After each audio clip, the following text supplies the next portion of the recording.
La cuneese Fabiana Dadone è stata indicata da Mario Draghi quale ministro per le politiche giovanili. Sostituisce in questo ruolo Vincenzo Spadafora. Non è ancora dato sapersi se acquisirà anche le competenze in ambito sportivo perché il nuovo premier non ha proprio pronunciato la parola sport. È probabile che sia così, a meno che Draghi non decida di affidare la delega a un sottosegretario, oppure, ipotesi decisamente remota per non dire impossibile, che decida di tenere per sé la delega allo sport. In questo momento è necessario attendere anche la definizione dei sottosegretari e delle liste dei tecnici competenti prima di commentare con termini perentori. Un dato di fatto è però già significativo. Mario Draghi, economista e politico di spiccata esperienza, ritenuto capace e competente a ricoprire il ruolo di Presidente del Consiglio dei Ministri per condurre l'Italia fuori dalle agitatissime acque infettate non solo dal virus ma anche da una crisi economica e sociale evidente, non ha ritenuto di porre l'accento sullo sport, realtà che genera circa il 3% del PIL italiano. E neppure ha ritenuto di dare almeno un piccolo segnale a tutti coloro che si aspettavano un'indicazione sulla volontà del nuovo esecutivo di gestire il post Vincenzo Spadafora. Vie più, Fabiana Dadone, già ministro della pubblica amministrazione nell'ultimo governo Conte, militante nel Movimento 5 Stelle, sarà senza portafoglio, una scelta che delude i tanti che vorrebbero una gestione più manageriale ed imprenditoriale dell'ambito sportivo. Infine, la scelta di Fabiana Dadone, appartenente alla stessa forza politica di Vincenzo Spadafora, non garantisce certezze sui prossimi passi della criticata riforma dello sport portata avanti dal precedente ministro, per i quali ci si aspetta, se non discontinuità assoluta, quantomeno un'inversione di tendenza. Ergo, le incertezze per tutti gli sportivi proseguono. A Fabiana Dadone il compito di provare a dissiparle. Buongiorno e buona domenica, una domenica meravigliosa a livello di sole, splende il sole sul Friuli Venezia Giulia, fa piuttosto freddino anziché no, però insomma ci godiamo il sole, una bella domenica di metà febbraio. Buon San Valentino a tutti gli innamorati dello sport come noi, che immoliamo la nostra oretta domenicale per fare il punto della situazione. Intanto devo dire buongiorno Alessandro, buongiorno Giovanni, presidente FIP, che buongiorno anche ad Antonio Pittioni che già ci saluta, anche lui dice che splende il sole. Complimenti a Francesco Tonizzo, devo dire per il pezzo introduttivo, per il cappello introduttivo di questa trasmissione, che vuole insomma approfondire quella che è lo stato dell'arte come sempre. Devo dire precisa l'analisi di Francesco, che ha fatto un'analisi, ahimè. Alessandro, comincio con te. Prima però di cominciare vorrei mettere in evidenza, ahimè sempre Johnny, la differenza di portata dei due presidenti, uno con la divisa del Milan e uno in giacca e cravatta. Dove sta il problema? No, ma sta che lui è un presidente di Serie A, io sono un presidente di Serie B, purtroppo tu pensi di essere un intenditore di calcio, ma così non sei, pensi alla divisa del Milan per sfottere i rossoneri e invece ho la maglia dell'Eintracht Francoforte. Devo dire bellissima però, devo dire bellissima. Oggi gioca una grande partita col Colonia e quindi oggi giornata dedicata all'Eintracht. E tu Ale invece vai a messa con la giacca e cravatta dopo? Quindi rubi posto già. No, onestamente devo dire no, ma un impegno subito dopo, diciamo che allora mi sono preparato per tempo. Ecco, giusto non per c'entra, non c'entra il presidente di Serie A. Però mi fa piacere che John mi sembra che aveva messo la maglia Francoforte, con cui mi sembra che avevo un accolto. Mi sembra la scorsa settimana, se non bravo, sì, anche oggi alle 3, ecco. Beh, l'Udinese gioca a mezzogiorno, gioca alla mezza l'Udinese, Giorni, quindi non ti perdi la partita. Sì. Sentite ragazzi, cominciamo allora al volo. Devo dire, insomma, complimenti di nuovo a Francesco, ha fatto una bellissima introduzione e a voi il commento. Credo che sia, ahimè, un'analisi quanto mai lucida. Certo che da Draghi, da tutti indicato come il top player, il Cristiano Ronaldo della nostra economia, il Cristiano Ronaldo del nostro governo, arrivato dal cielo in un periodo particolarmente difficile per provare con la bacchetta magica, a rimetterci sulla retta via, analizza tutto, parla con tutti, verifica tutto, mano dello sport in uno sgabuzzino, sembrerebbe, Alessandro. Premesso che mi piace fare una battuta, anche preferirei definirlo il Messi della situazione, che mi sembra più il suo ruolo, ma sì, o Lukaku, dai, ti passo al Lukaku se vuoi. Considerate la tua fede calcistica. Diciamo che probabilmente quello che lascia un po' perplessi devo dirlo anche nel momento stesso in cui, no, si stavano facendo le consultazioni, dove sono state, no, se non erro, convocate un po' tutte le parti sociali, le parti sindacati, la Confindustria, i rappresentanti del turismo. Ecco, ritenevo, vista la situazione, visto il numero di persone che gravitano nel settore, pensavo che un attimo potesse venire dedicato al presidente Malagò in quanto rappresentante di tutto lo sport. Perché anche in questa situazione, anche in questa pandemia, diciamo che lo sport è quello che ne ha risentito e non poco. Comunque, a parte questo, certo, la differenza di non aver indicato un ministero specifico, sì, la dice, purtroppo la dice un po' lunga, soprattutto sulla parte decisionale che potrà avere. Io mi auguro che la delega allo sport sia qualcosa di una persona che comunque abbia almeno un po' di competenze su questo settore. Non mi sembra onestamente che il neo ministro alle politiche giovanili che almeno a vederlo sembra meglio lei di Spadafora, almeno, almeno esteticamente, voglio dire. Probabilmente ci vuole, devo dire che, cioè, senza tema di smentite, ci vuole poco. Sì. Penso che come al tempo del primo governo del giallo-verde, quando Giorgetti aveva la delega, sottosegretario del Ministero degli Interni, aveva la delega allo sport, diciamo che era una persona comunque, diciamo che di sport sapeva, aveva una sua competenza. Aveva la sua competenza, dopo certe cose possono essere discutibili o meno, ma aveva la sua competenza. Ci auguriamo che venga, no, svelato a breve, perché lo sport penso che abbia bisogno di un punto di riferimento nell'ambito governativo. Anche perché dopo lo sport viene strumentalizzato per ogni tipo di baruffa in Italia, si parla molto più di Agnelli contro Conte, entrambi vergognosi, mia impressione. L'avessimo fatto io e te, John, ci avrebbero messo appesi al muro, però ecco, alla fine poi lo sport occupa le nostre giornate, poi però quando bisogna andare nel vivo veniamo trattati un pochino come gli ultimi della casta. Johnny, ti chiedo anche te un commento e ti chiedo anche di aggiungere qualche cosa, perché in settimana si era vociferato anche dopo salutiamo anche Antonio, si era vociferato anche di un possibile coinvolgimento del tuo presidente nazionale Giovanni Petrucci. Sì, ma insomma intanto partiamo con il dato di fatto, è quello che ha evidenziato Francesco nel servizio e subito dopo Alessandro.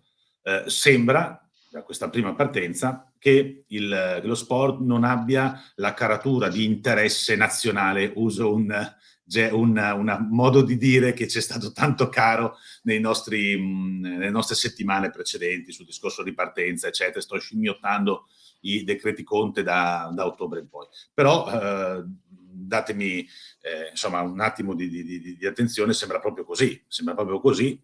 Dall'altro lato, peggio di un ministro che ha dichiarato che 17 mesi fa non sapeva nemmeno cosa fosse lo sport, era un mondo che non conosceva. Non credo che si possa fare neanche con un sottosegretario, neanche con una funzione, diciamo così, allargata, con una competenza da parte del ministro delle politiche giovanili. In settimana si era parlato di sottosegretario con competenza specifica allo sport Gianni Petrucci. Questa è una voce, un gossip che è uscito da Roma. Non, come in questi casi è giusto fare, non ho minimamente punzecchiato il presidente neanche con messaggi, perché non hai verificato, quindi magari in privato. No, sicuramente qualcosa di vero c'era, però anche per me, sì. Tutte le grandi scelte poi alla fine puoi avere consiglieri, puoi avere consigli direttivi, puoi avere consigli federali, ma tutte le grandi scelte deve farli da solo, bisogna farli da sole, e lui sostanzialmente è uno che poi sappiamo bene che soppesa tutto e poi non si può dire altrimenti, ma poi le sue scelte le fa. Stiamo ancora aspettando però questo diciamo secondo percorso in aggiunta sul sottosegretariato, quindi vediamo cosa succede. Vediamo, anche perché Francesco diceva giustamente ci sono dei temi da definire anche legati alla riforma della legge dello sport, eccetera, eccetera. Insomma, ne abbiamo detto, sono argomenti che condizioneranno il nostro presente e futuro. Antonio Pittioni, complimenti alle Aquile alla presentazione, forse prestazione, Antonio, del play Eugenio Rota. Play che ci invidiano anche a Udine, scoperte del coach Pilastrini. Infatti, in effetti diamo a Pilla ciò che è di Pilla. Ieri è stato bravissimo Eugenio, ha fatto una bella partita. Alessandro, l'Italia comunque va avanti, ci sta provando. Credo che in questo momento addirittura paradossalmente siamo quelli fra i quali insomma, veniamo presi un pochino ad esempio, no? Quelli messi forse addirittura meno peggio rispetto a come era nella prima ondata. Prova ne sia il fatto che ad esempio a Cortina d'Ampezzo, che è qui vicino, si sta disputando i campioni del mondo di sci, fra mille problemi legati soprattutto magari al tempo. C'è la Coppa Italia di basket che sta occupando le dirette televisive. Insomma, il mondo dello sport spinge forte. Non c'è il rischio, Ale, che si viaggi a due velocità separate, cioè che magari in questo momento noi proviamo in tutti i modi ad andare e magari chi si deve aiutare di fianco si dimentica di noi? Penso che le spinte dell'attività sportiva, dell'attività giovanile, io penso che comunque arriveranno. Questo è un governo di cui probabilmente adesso avevamo bisogno di alcune competenze specifiche per uscire da uno stallo, soprattutto di carattere sanitario, e se vogliamo automaticamente, no, legato al sanitario vaccinale, anche quella che sarebbe stata la programmazione di una ripartenza economica. Io mi aspetto che dopo ci sia anche lo spazio, diciamo lo spazio per noi, lo spazio per lo sport, lo spazio che preclude anche gli interessi di tante società sportive, sia di livello di alto livello che di livello anche, diciamo, giovanile, ma perché no anche naturalmente amatoriale, o di federazioni come le nostre. Quello che abbiamo sentito in quest'ultimo periodo è un problema piuttosto serio, non tanto dal punto di vista prettamente della malattia, ma dei numeri, dei contagi. Cioè, questo purtroppo, no, queste varianti, soprattutto questa variante inglese, colpisce tanto più facilmente, no, i più giovani, i ragazzini, perché essendo molto contagiosa, può essere, ecco, diciamo un freno, anche se ha meno, tra virgolette, sembra che abbia, no, molti meno sintomi, appunto, che sia molto più, tra virgolette, leggera. Ecco, più leggera. Come si diceva in queste ultime puntate, noi adesso stiamo partendo. Cioè, noi la prossima settimana partiamo con i campionati di Serie C, è un segno di veramente così, di quella luce che desideriamo vedere. È ancora leggera, flebile, ma voglio dire, la vogliamo provare così a vedere con gli occhi, ecco. Quindi mi auguro che ci sia, ecco, automaticamente pian piano si riprenda tutti, sempre con tutte le cautele del caso, ma insomma io penso che possiamo farcela. Possiamo farcela, Giovanni. È stata una settimana importante per il tuo mondo, per il mondo che rappresenti, settimana di decisioni. Ancora non è il dado non è tratto definitivamente, però emerge, devo dirti, sempre di più, insomma, una spaccatura nel movimento, no? Ma non solo in Friuli, anche in Veneto, per quello che ho potuto constatare per quanto riguarda la C1 e la C2. Quindi il nord-est in questo momento non risponde presente. Ti sei fatto una ragione di quella che è la situazione allo stato di fatto? Prima domanda, è conseguenziale, ti chiedo cosa avete deciso o quali sono gli scenari che si stanno aprendo, perché sono squadre in realtà invece che hanno voglia di giocare. Sono completamente d'accordo a metà con te, mister. Uso una frase celebre detta da non mi ricordo quale giocatore a Sacchi, perché se è vero che 7 giorni fa Sì. E io per primo dicevo che c'era una marea montante per la ripartenza fino a Natale, poi dopo il 3 di gennaio una incredibile ondata contraria diciamo così, di timorosi nella ripartenza. Sì. E io mi sono reso conto in questa settimana, a furia di fare riunioni, e ne abbiamo fatte tante, B femminile, C-Gold con il Veneto, società di Udine Pordenone, società per il Friuli, società di Gorizia Trieste per il Friuli, 3 contro 3, cioè ne abbiamo fatte veramente una marea. Mi sono reso conto che c'era una fame assoluta di informazioni, fame assoluta di interpretazioni, fame assoluta di poche ma piccole poche ma di certezze, cioè di mettere dei paletti. Quindi io all'esito di questa settimana, ripeto, di conference call, ho una visione diversa rispetto a quella non pessimistica, un po' amara che avevo la scorsa settimana. Credo di essere riuscito a inculcare in tutti il vero messaggio, cioè chi se la sente riparte, chi non se la sente sta fermo e non ci sarà nessuna sanzione, quindi no cittadini, come è stato detto da qualcuno, di Serie A e di Serie B, e soprattutto nessuna possibilità da parte del presidente regionale e del presidente nazionale di giudicare la scelta della singola società, per l'amor del cielo. Avendo speso del tempo, cioè anche 2 ore con le nostre SD, mi sono reso conto anche dalle domande che ci venivano fatte a noi, a me e ai consiglieri, che a venerdì, cioè l'altro ieri, a giovedì, a 3 giorni fa, c'erano ancora delle situazioni che noi consideravamo consolidate ormai da tempo, assodate, chiare, che meritavano un approfondimento e una spiegazione.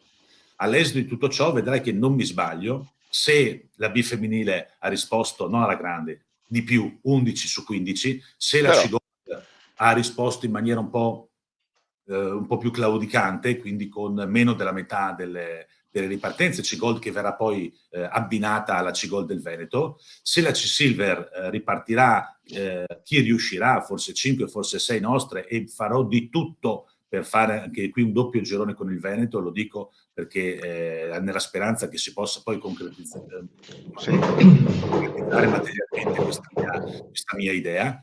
E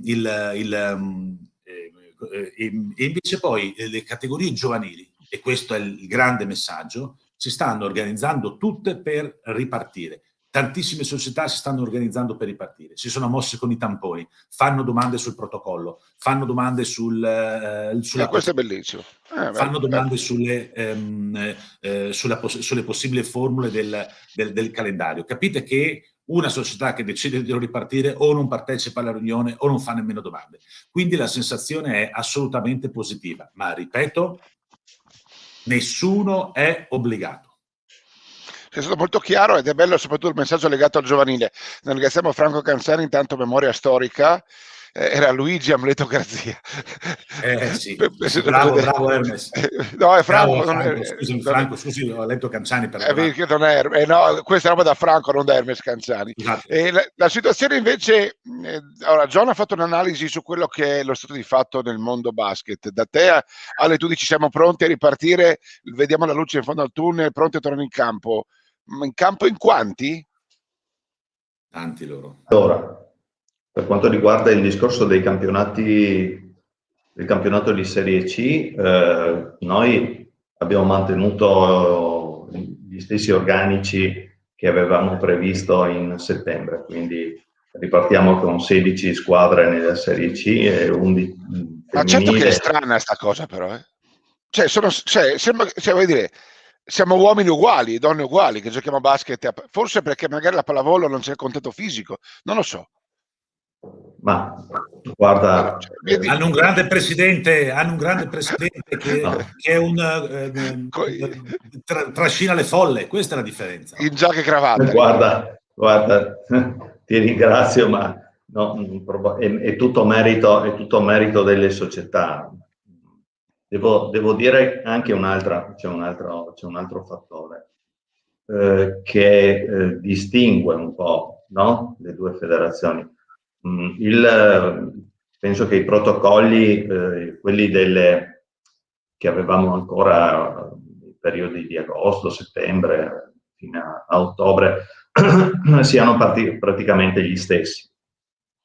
Quello che oggi differenzia è che il basket ha messo un qualcosa di importante e che può limitare un po' anche l'operatività delle società, cioè vuol dire, no, il discorso dei tamponi, che obiettivamente è un discorso che io approvo, specificatamente io approvo. Nella pallavolo questo non c'è. Devo dire anche un'altra cosa. 2 settimane fa circa abbiamo creato un protocollo volontario che riguardi appunto le possibilità di fare tamponi ogni settimana, e quindi ogni società lo può prendere e fare questo, e diciamo testare tutta una serie di operazioni e quindi di controlli e di verifiche, di autoverifiche sul suo gruppo squadra. Devo dirvi che questa settimana invece verrà fatto comunque uno screening volontario all'inizio del campionato, che appunto, ripeto, è volontario, e soprattutto nella parte della C femminile devo dire che 15 squadre su 16 hanno risposto presente e quindi lo effettueranno. Quindi veramente su questo devo dire chapeau, perché quando sapete che non è una cosa obbligatoria, il fatto della volontarietà diciamo che dà ancora più merito.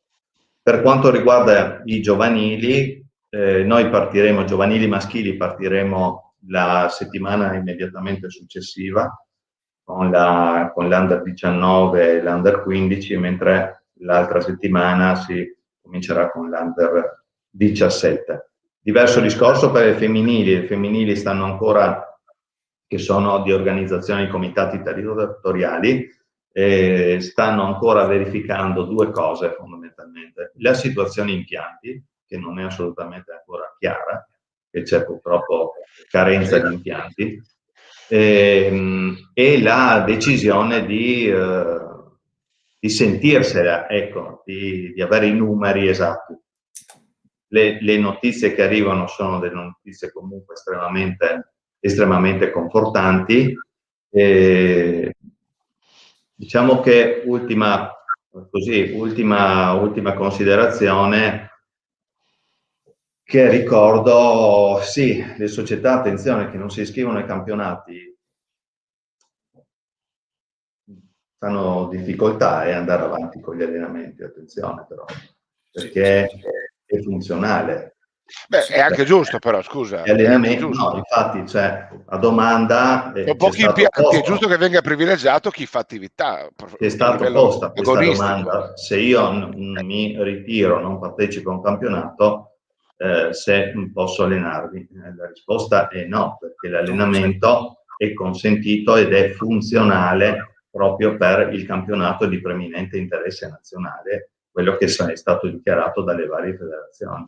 Verissimo, verissimo. Quindi riguarda noi e riguarda anche voi. Allora, io volevo che tu ti attaccassi a quello che diceva Alessandro, no? Sì, volevo tanto salutiamo Laura, salutiamo Laura, buongiorno, Sole col calo dei contagi, speriamo. E poi vai. Poi c'è anche Stefano che faceva un po' un riassunto di quello che dice Alessandro, Johnny, no? Sì, volevo pregare il nostro regista di inserire in sovraimpressione, vicino al presidente della FIPAV FVG, tra virgolette, il condottiero, perché a questo punto lo definirò ormai definitivamente così, il condottiero del mondo della pallavolo. Detto questo, stavo pensando anch'io ovviamente condivido l'analisi di Alessandro sulle differenze dei protocolli, eccetera. Ma non è poco però, Johnny, non è poco. Mi rimandate in sovraimpressione Stefano Narduzzi. Stefano, e anche questo lo stavo pensando prima di prendere la parola, perché il fatto di aver dato una sorta di continuità, tranne che brevi spezzoni di sosta in novembre, eccetera, ha fatto sì che la pallavolo restasse in palestra. Noi invece abbiamo bloccato completamente l'attività per direttive romane. In queste riunioni più di qualcuno mi ha detto: se fossimo riusciti a restare in palestra con continuità, magari anche con allenamenti ridotti, magari anche con una sola volta alla settimana, sarebbe stato più facile con le famiglie, con gli atleti, eccetera, riprendere in questo momento. Quindi ho percepito anch'io, come dice Stefano, questa sensazione in capo ai presidenti delle ASB. Dopodiché, guai parlare di Pagnosin, Hurlingham, Fantoni o Ece Pordenone in Serie A, perché mi arrabbio sempre, e il mio invito è di guardare avanti e provare a ripartire. Scusate, faccio un salto indietro di decenni, ma quando mi si dice no. che in Serie A e adesso non ne abbiamo 4, io dico che i tempi sono cambiati. Sì, però Giorgio, io temo che il concetto fondamentale, decisivo, poi rispondiamo anche a Edoardo che salutiamo, sia veramente quello dei tamponi. Cioè, alla fine il fatto che il pallavolo toglie anche un pochino di remore psicologiche di più, non è così cattivo come sembra. Vuol dire, e mi piace molto quello che dice Alessandro, che dice: è vero che i protocolli sono il nostro più snello, ma noi abbiamo creato un protocollo volontario, cioè non può essere fare il blocco alla fine è proprio quello, lo snodo forse decisivo. Non so, chiedo a voi due cosa ne pensate. Se posso incalzarti un attimo sul punto, il mondo è bello perché è vario. Se io pensate che io ho una società di C-Silver di cui non faccio il nome, che mi dice: sì, partecipo, anche se vuoi farmi partecipare col Veneto, vado col Veneto, in virtù del protocollo che fa fare tampone ogni settimana, che reputo adeguato per i miei atleti. Cioè, avessi proposto un protocollo, Roma avesse proposto un protocollo molto più soft, volemo bene, eccetera, eccetera, probabilmente io non avrei rimesso in campo i miei atleti. A fronte di una presa di posizione coscienziosa come questa. Proprio come dici tu, il mondo è bello perché è vario, poi magari ne ho altre molto critiche, però capisci che c'è anche chi dice certo. No, siamo contenti di questo protocollo, magari perché pensate, scusate una cosa, poi vi lascio, il protocollo della C-Gold e della C-Silver e della B femminile è più stringente, chiede più tamponi rispetto alla A2 femminile. Poi spiegateci perché, ma è così. La A2 femminile fa un tampone in 15 giorni. Ale, ma scusa, ti chiederei anche te un commento, l'hai già detto prima, ma ti chiederei un'integrazione, ma poi ti chiedo, ma perché magari in questo caso qualcuno sopra il CONI non stabilisce un'unica via per tutti? Perché sennò poi si creano, no? Oppure è giusto che ogni federazione operi in maniera autonoma, secondo te? Parlo di protocolli. Probabilmente, sì, però probabilmente dipende anche dal tipo di sport? Sì, sicuramente dal tipo di sport, dal tipo. Questa potrebbe essere di sicuro una discriminante.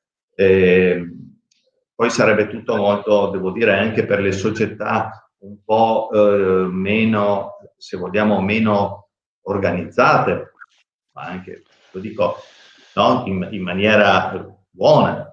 Assolutamente, no? Bonaria. Certo. Ecco, diciamo che sarebbe molto più facile se avessimo, per esempio, già attivo il discorso dei tamponi rapidi nelle farmacie.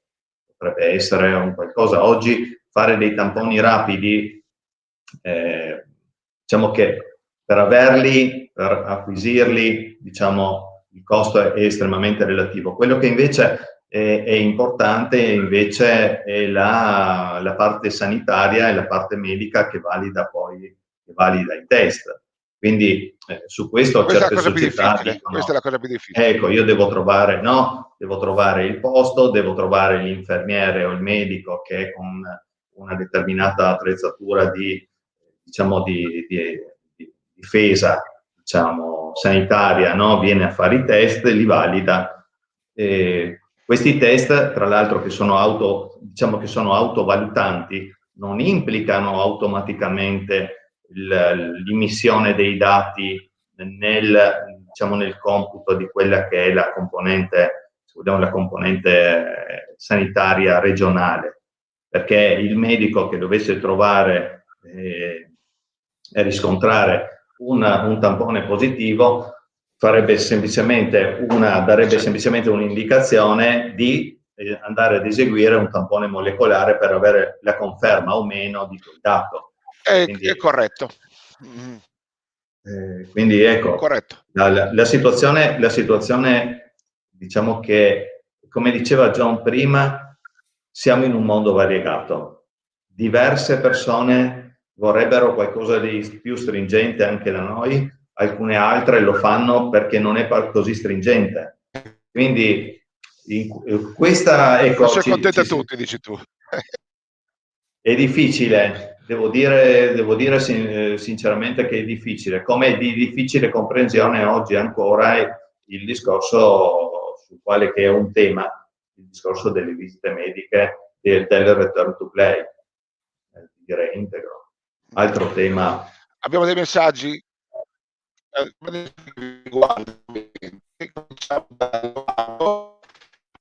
Impegno durante il quale vengono pare non di particolare interesse per chi governa, Edoardo, l'abbiamo detto prima.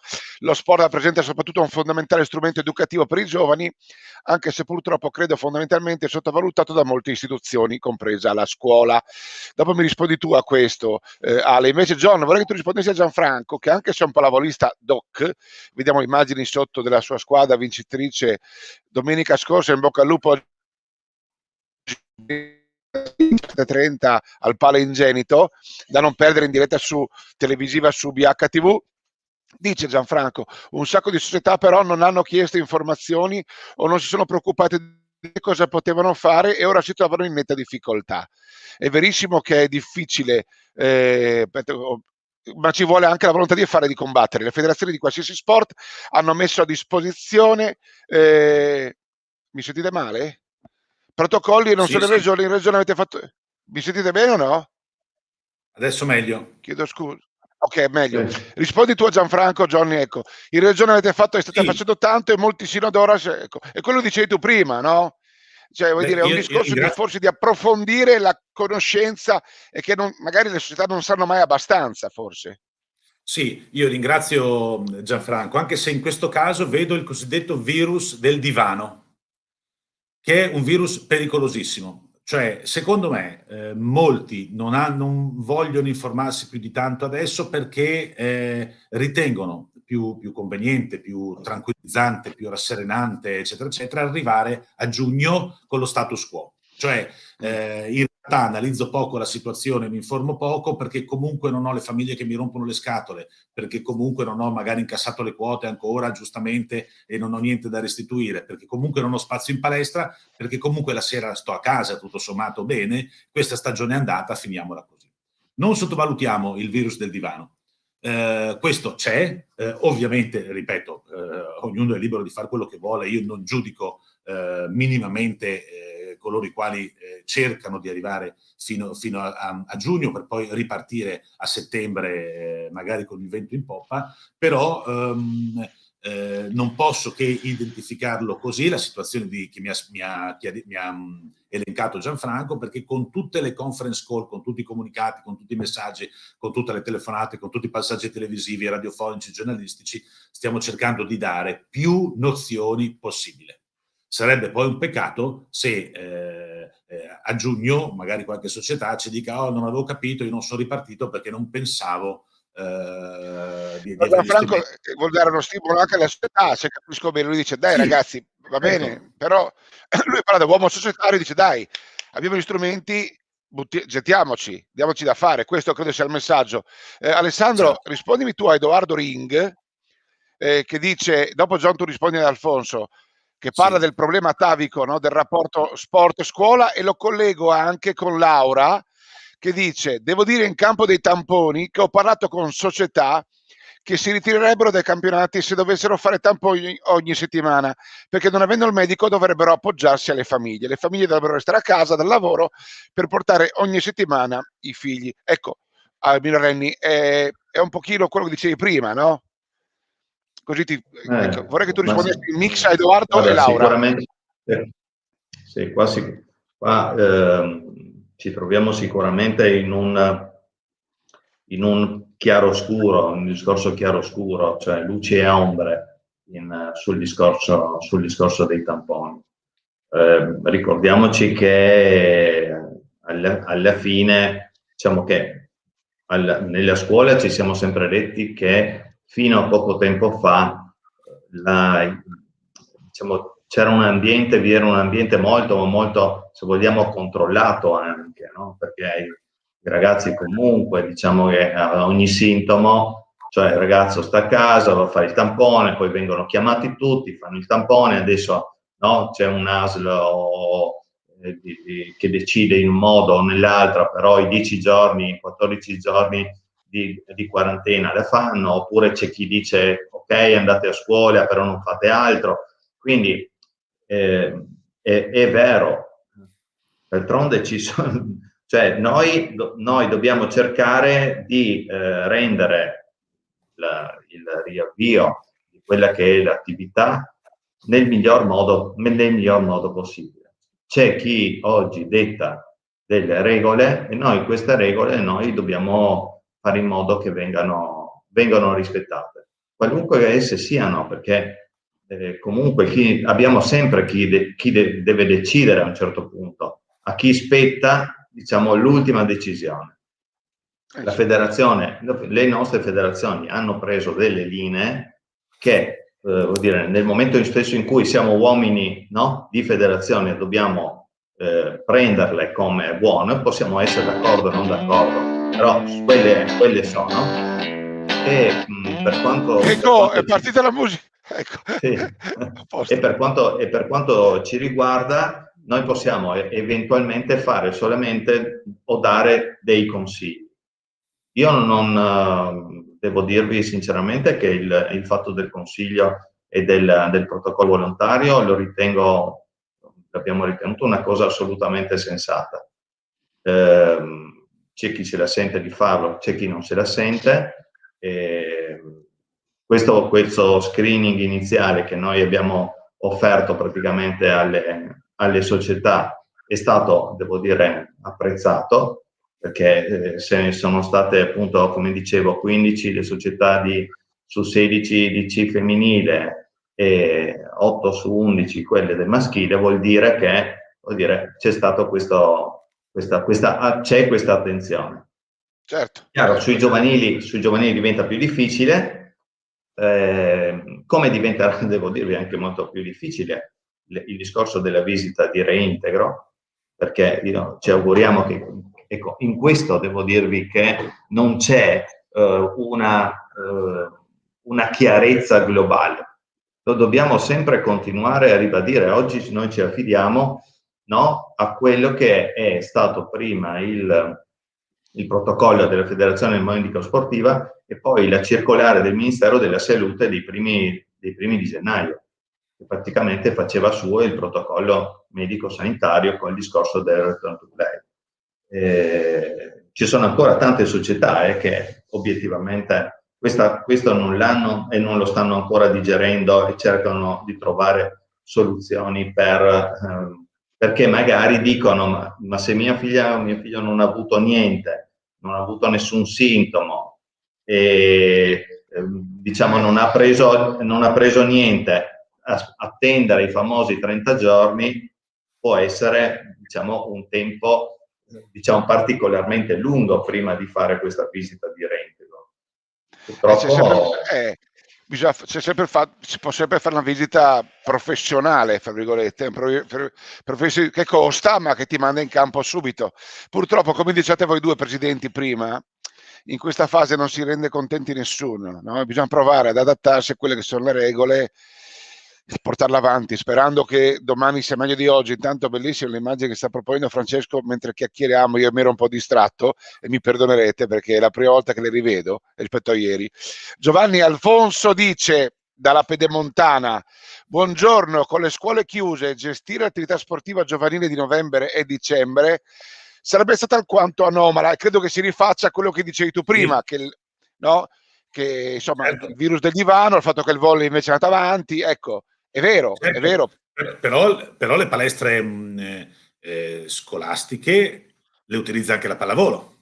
È vero anche questo. È vero che per noi sarebbe stato alquanto difficile, ma rivendico, ripeto, al momento in cui non pensavo ci fossero le condizioni per andare avanti, rivendico la paternità assieme a Alessandro, a Hermes, di quella lettera che abbiamo mandato, assolutamente coscienziosa, e anche se è stata interpretata contro qualcuno, eccetera, eccetera, assolutamente. Lettera per dire fermiamoci un attimo e riflettiamo o rallentiamo. Volevo però fare un appunto di critica favorevole ai 2 o 3 messaggi che hanno fatto riferimento alla scuola. Sì. Io credo che il discorso scuola, io mi metto in primis, sia sulla bocca di tutti, il rapporto pallacanestro-scuola in questo specifico frangente, ma sia solo un tema da affrontare in campagna elettorale. Cosa vuol dire? Io mi rendo conto che nei miei discorsi in cui quando sono stato incaricato a Palmanova, eletto, eccetera, ho sempre parlato di grandi progetti sulla scuola. In realtà poi si hanno 1000 altre cose da fare e si tende, non dico a dimenticare, ma a affidarci alle singole spinte, alle singole iniziative delle società sparse sul territorio che stringono rapporti e contatti.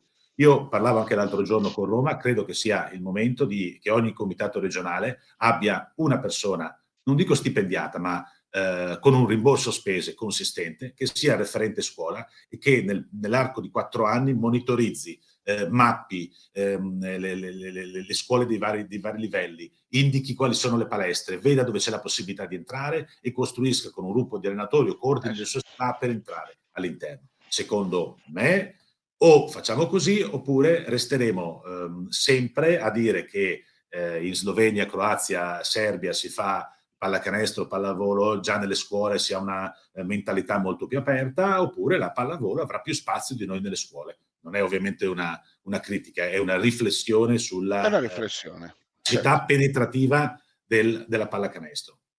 Assolutamente, che è uno dei grandi problemi di cui stiamo discutendo. Belle anche queste immagini, mi ero distratto nuovamente. Devo dire che Ale, tu eri presente dal vivo a vedere questa partita, questo derby regionale domenica scorsa.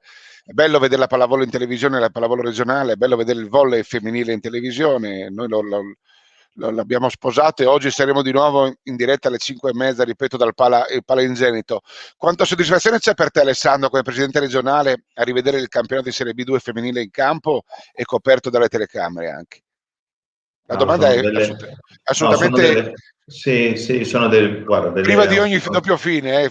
No, sono delle bellissime iniziative. Guarda, tanto per toglierti dall'imbarazzo, devo dire che... è venuta spontanea la domanda. Che tante altre società stanno facendo, no, le dirette delle loro partite sul canale Facebook. Verissimo, quindi non avendo la possibilità di avere pubblico, dare la possibilità, no, agli addetti ai lavori, ai genitori, agli appassionati di vedere, no, di vedere all'opera, no, i vari campionati, e quindi anche ci saranno sicuramente per quanto riguarda il campionato di Serie C delle ulteriori possibilità di seguire, no, le proprie squadre. Ecco, questo è sicuramente un valore aggiunto e tanto merito, veramente un grosso merito a voi come emittente e anche a tutte le società che si sono attrezzate per far questo. Devo dire,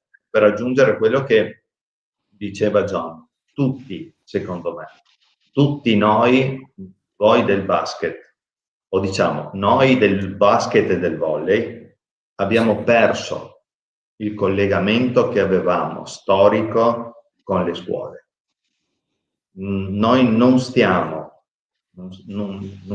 meglio, perché ci sono sono arrivati anche tante altre federazioni, alcune con proposte, uso il termine ma positivo, con proposte aggressive, con proposte diciamo importanti anche dal punto di vista economico, che hanno conquistato e si sono conquistato degli spazi.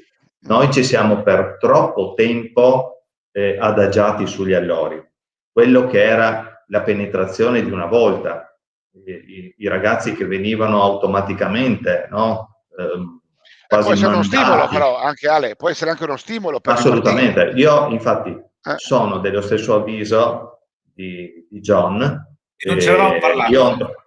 Non ci eravamo parlato. No, assolutamente. No. Sto scherzando. Su questo tema... Sto scherzando.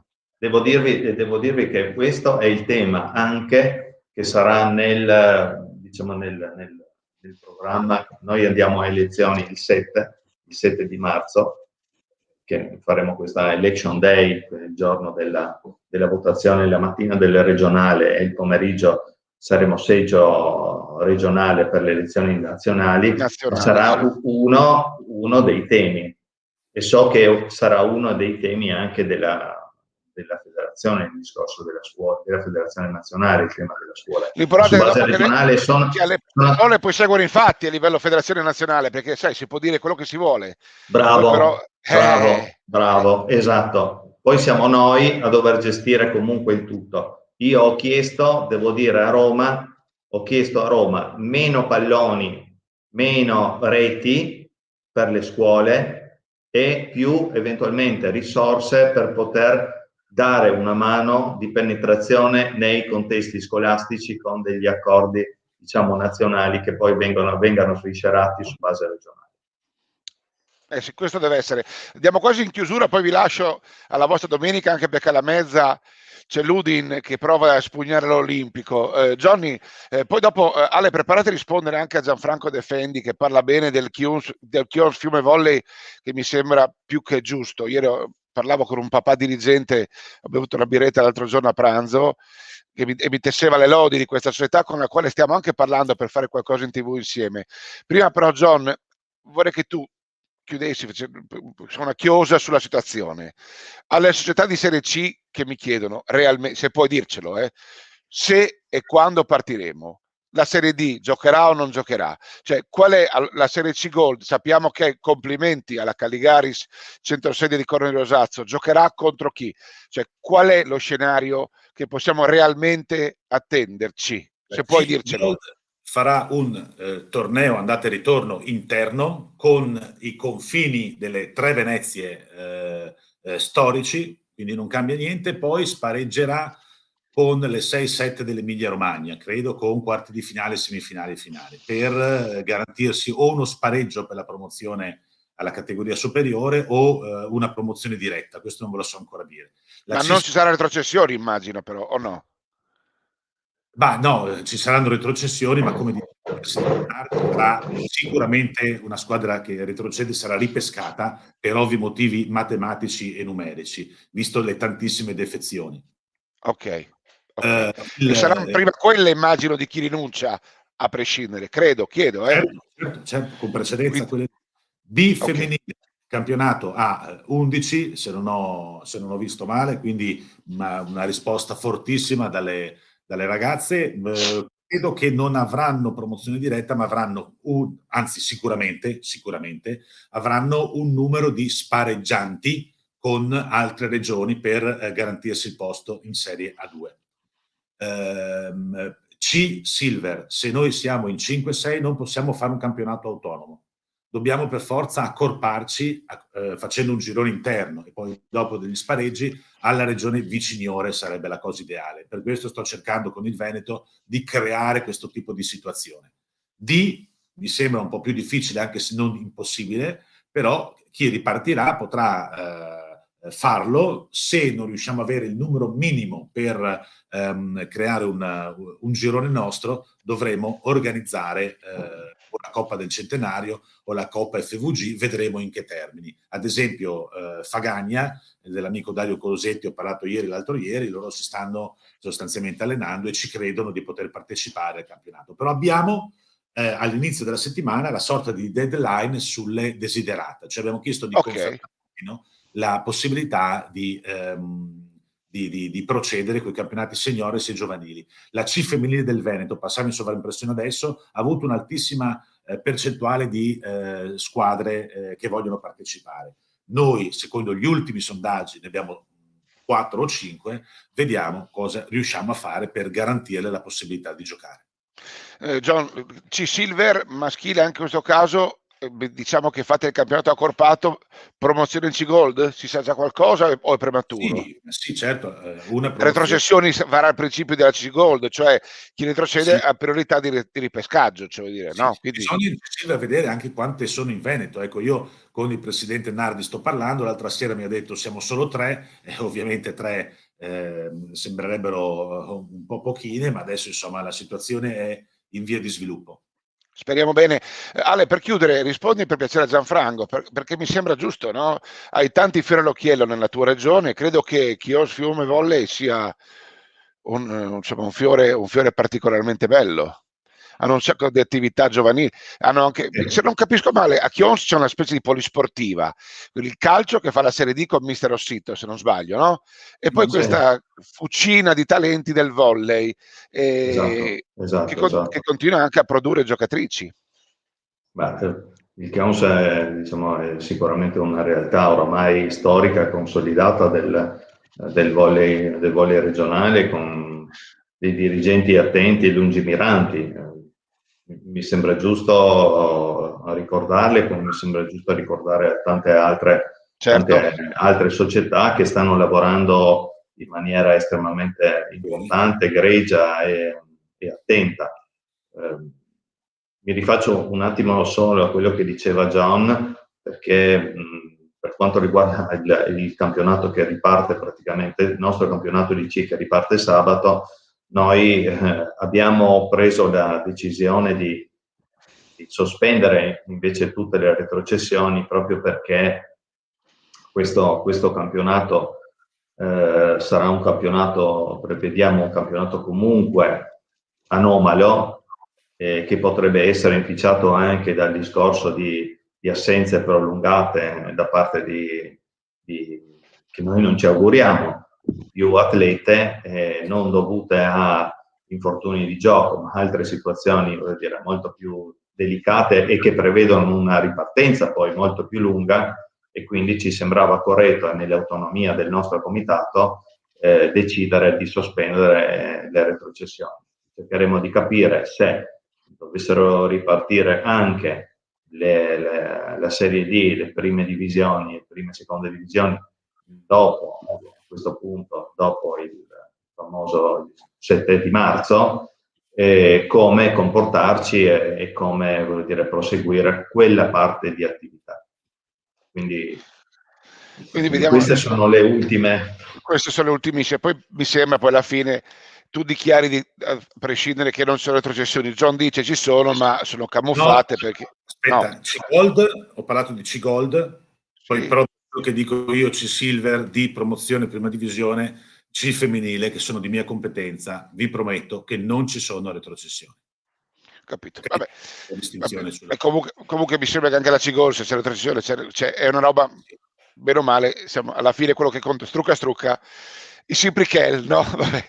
Allora io vi lascio alla vostra domenica in giacca e cravatta e in maglia del Milan. Mi raccomando. No, va bene, lo so, è una provocazione.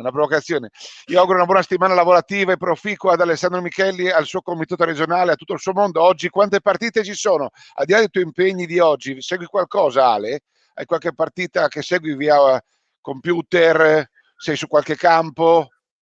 No, oggi non sarò su campi, ma seguirò sicuramente la vostra partita, e poi devo vedere, perché mi è sfuggito un po' il palinsesto del volley. Devo dire che probabilmente proverò a vedere, perché una finale di Coppa Italia di basket ha un suo perché. È che, ahimè, purtroppo una partita che credo sarà senza storia, anche se facciamo i complimenti alle favole dello sport, no? La vecchia AVL di Pesaro che dal nulla, dallo scorso anno ha vinto una partita, senza il Covid sarebbe retrocessa, ha vinto una partita fuori casa in tutta la stagione, quest'anno ripartita con Gelsomino, Rai Pesaro arriva in finale di Coppa Italia. Che bello, viva lo sport e viva queste favole che ogni tanto ci regala, anche se ahimè temo che sul campo poi abbia pochissime chance di vincere. Giovanni, ti lascio vedere l'Udine, abbiamo visto le formazioni, confermata la coppia d'attacco iberica, Fernando e De Lofeo, speriamo bene, Borca Maioral centravanti della Roma, quindi Dzeko in panchina. Una bella per essere fuori casa, una bella formazione, non dico spregiudicata, ma con propensione offensiva. E poi vedremo, insomma, non ti chiedo pronostici perché facciamo un po' di corna. Grazie a tutti e due, buon lavoro, buona settimana e ci vediamo la settimana prossima, speriamo con notizie sempre migliori e sempre più confortanti in vista di una ripresa che vogliamo a tutti i costi sia sempre più reale. Grazie, buona domenica a tutti. Ciao a tutti. Ciao condottiero. Ciao condottiero. Ormai Ciao sei ragazzi. così. Ormai sei così.